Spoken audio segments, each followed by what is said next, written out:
Forde, welcome to Unspun, the show that ticks all the boxes so its vote doesn't count and goes down as a spoiled ballot. It's been a busy few days on the campaign trail. Liberal Democrat leader Tim Farron launched their manifesto on Thursday and pledged to raise £1 billion from legalising cannabis. Despite making many people feel sick and being referred to as the weed, Tim Farron continues his tireless election campaign. Ed Miliband was filmed calling bingo numbers in Yorkshire this week. Miliband wowed the crowd by personalising the numbers, including Labour's famous clause, number 4. Seats lost under my leadership, 26. And place I'll never live, number 10. The leader of Plaid Cymru, Leanne Wood, was interviewed by the BBC this week. Isn't it refreshing when politicians admit they don't know the answer? It depends on the question. What do you think of Theresa May? I don't know. I don't know. Where does she live? Oh, I know this one. Is it Buckingham Palace? Still to come on Unspun, our analyst Andy Zoltzman will be here, and later on I'll be interviewing the first Muslim to attend Cabinet, Baroness Sayeed Warsi. With me through it all is my house band of politicians and guest musicians. They can't always get what they want because they're pragmatists committed to compromise. It's MP4!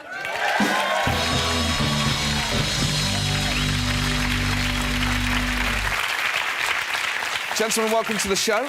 Ian, as we know, Pete, Greg and Kev are off trying to get re-elected at the moment, so we've got some replacements in the band. Who's in the band tonight? OK, making a welcome return on guitar, we've got the ex-MP for Barnsley East and the Chief Executive of UK Music, Michael Dugher!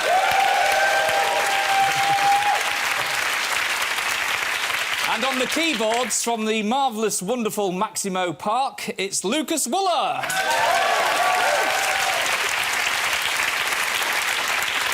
And if you remember Britpop and Dodgy, well, if it was good enough for them, it's good enough for us. It's Dodgy's drummer, Matthew Priest!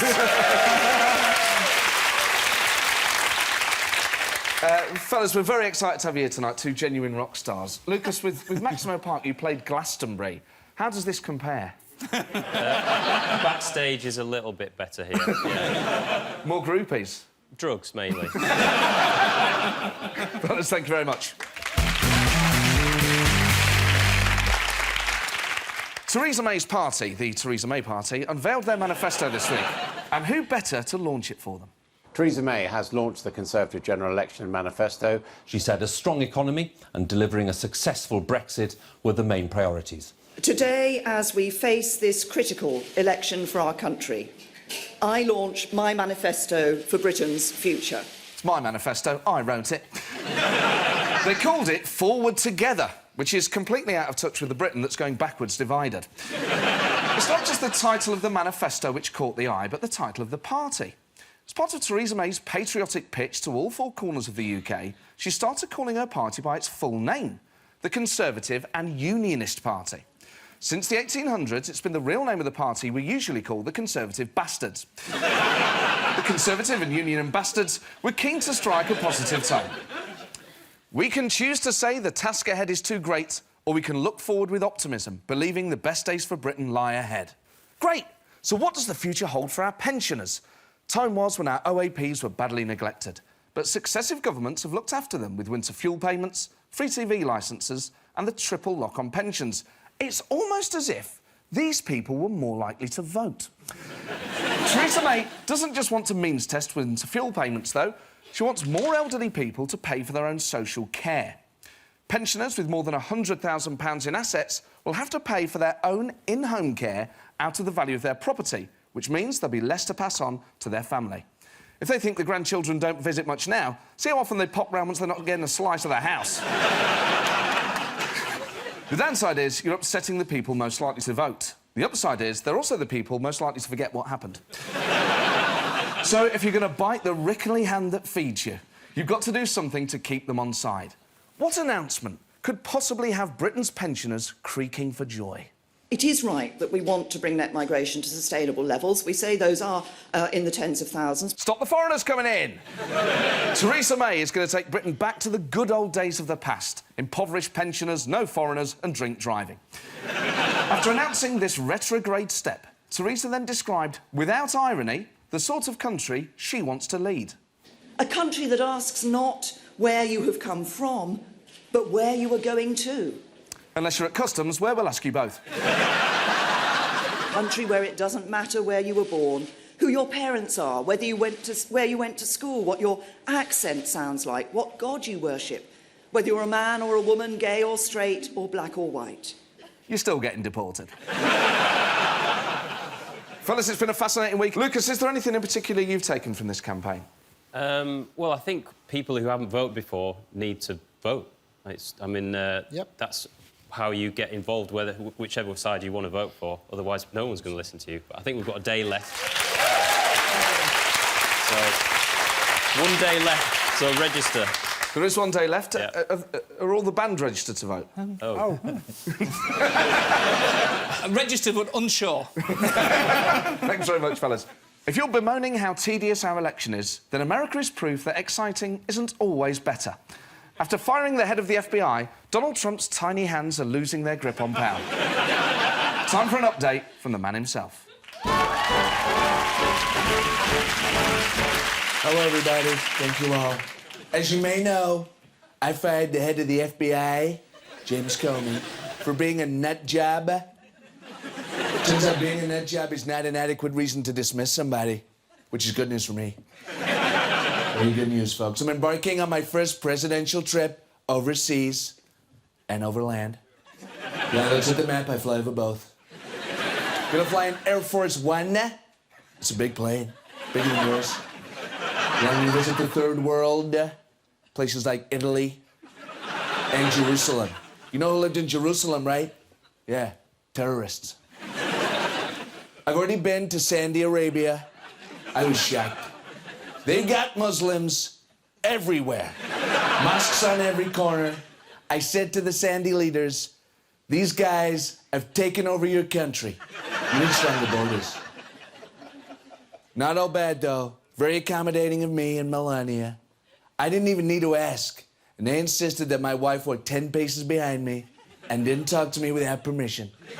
Just like you do at home. Been a pleasure, folks. I'll see you soon. Bye. Thank you, Mr. President.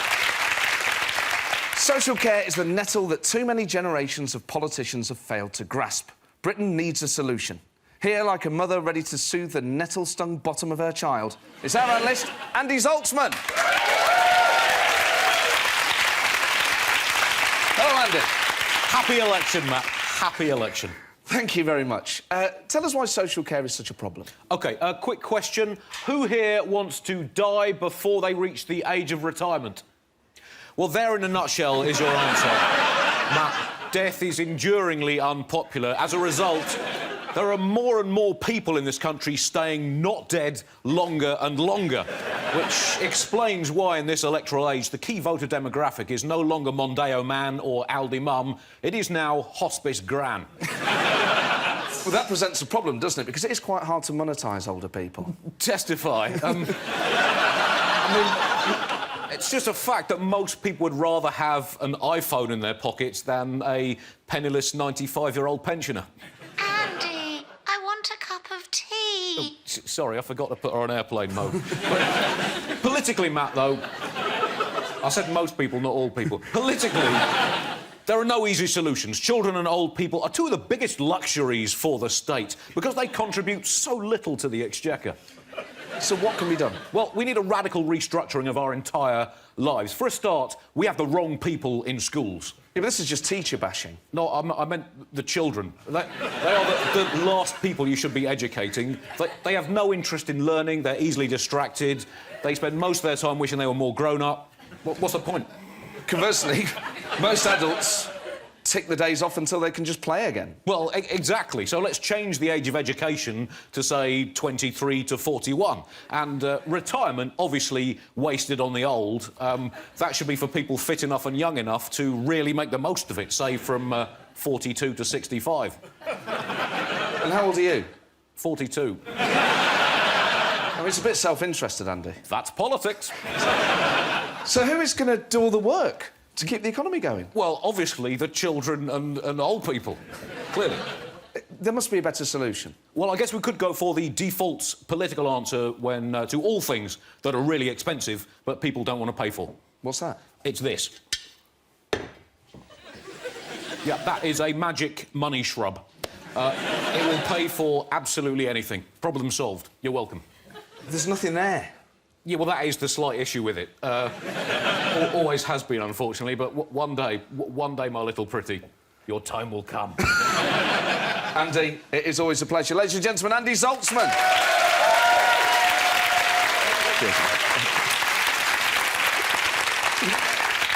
Everyone knows what being an MP involves. Representing people in Parliament, following the party line and getting gobbed at by protesters.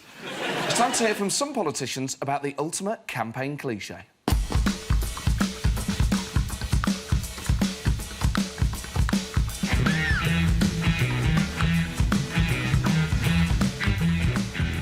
I love kissing babies. I am a bit of a baby whisperer. And I prefer mothers, to be perfectly honest. Absolutely not. Ridiculous. I have kissed the odd baby, actually, back in the day. What's it going to do to that child? I mean, that child could be scarred for life. Puppies are the new babies. But you don't kiss the puppy, clearly you stroke the puppy. Try not to get bitten by the puppy. Have you been bitten by a puppy? Yes. Do babies kiss me? Of course, they find me irresistible.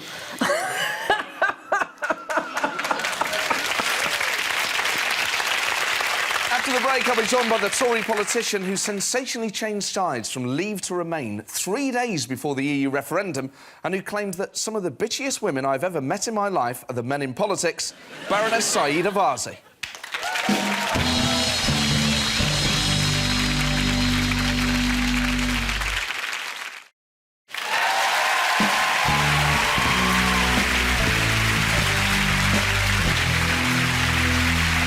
Welcome back to Unspun. Now it's time for my special guest. She served in David Cameron's cabinet as co-chair of the Conservative Party and as Minister for Faith and Communities. Please welcome Baroness Sayeed Warsi.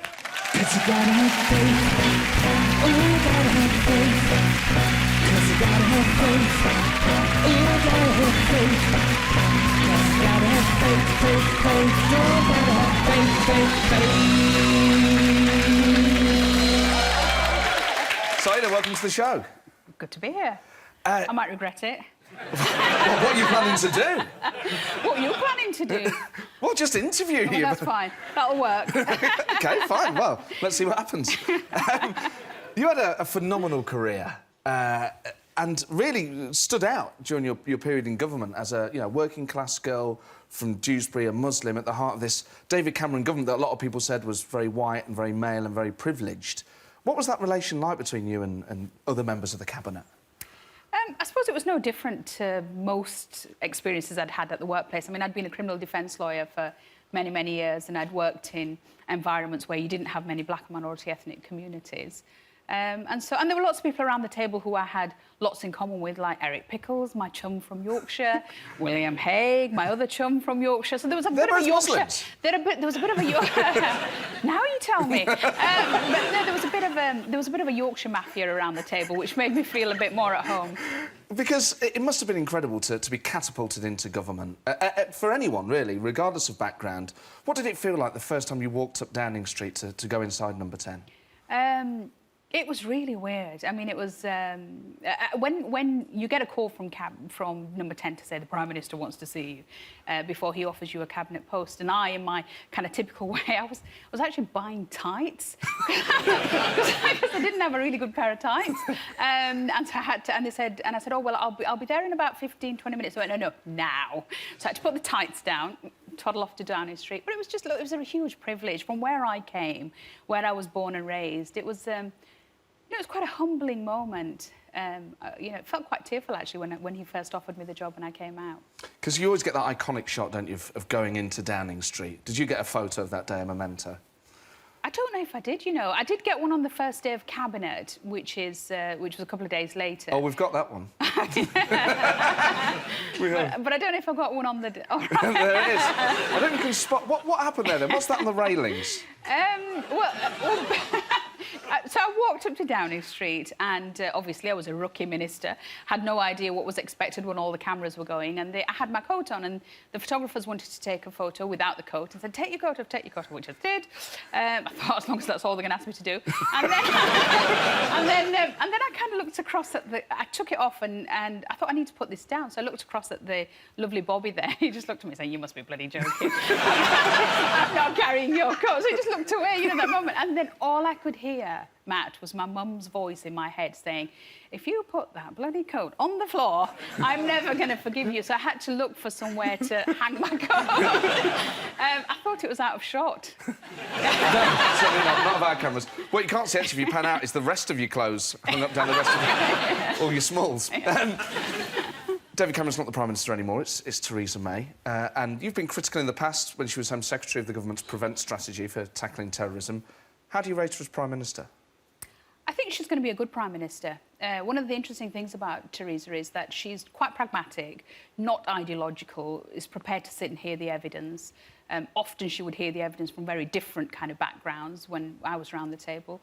I would find myself often at odds with some of my colleagues, and she's very good at trying to find a middle way, a middle path through things.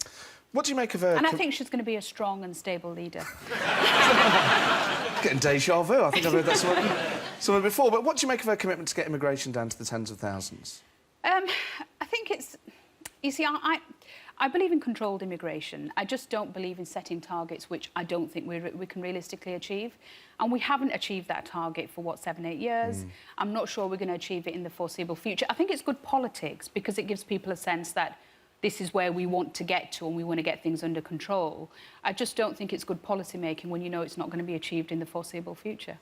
And do you think it sends a message to Conservative voters, people perhaps from the background that you're from, that actually Britain isn't as welcoming, not just to new immigrants, but to second and third generation migrants that we have here already? I don't think so. I think to some extent, the whole debate around Brexit and the fact that we don't want the Europeans here has really deracialised the immigration to some extent. We've kind of moved on from just hating black and brown people. That's not your personal view? In terms of... But you don't want Europeans here? No, I said the debate. The debate. Maybe the French. But the debate... Oh, that's different. But the debate really has moved on, because we moved on from just saying we don't like black people or we don't like brown people. Actually, we just don't like most people coming here. Does that trouble you? It troubles me that we're setting an immigration policy which is not based upon the economic needs of the country. For example, you know, students. Why are we including students in the numbers on setting up net migration figures? I mean, most students come here, they contribute, we need them, our universities need them. I'm a pro-vice-chancellor of a university. I know how important overseas students are to our university and to others.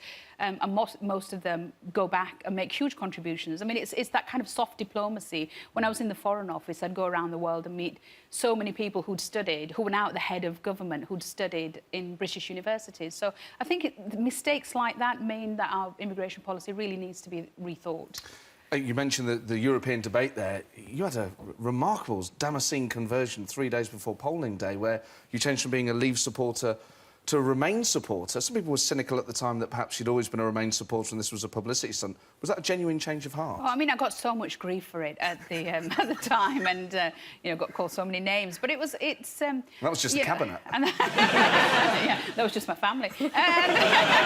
But for me, look, I don't believe that. I do believe that Britain can make its way in the world outside its space in the European Union. So I just think both post-Brexit Britain can work.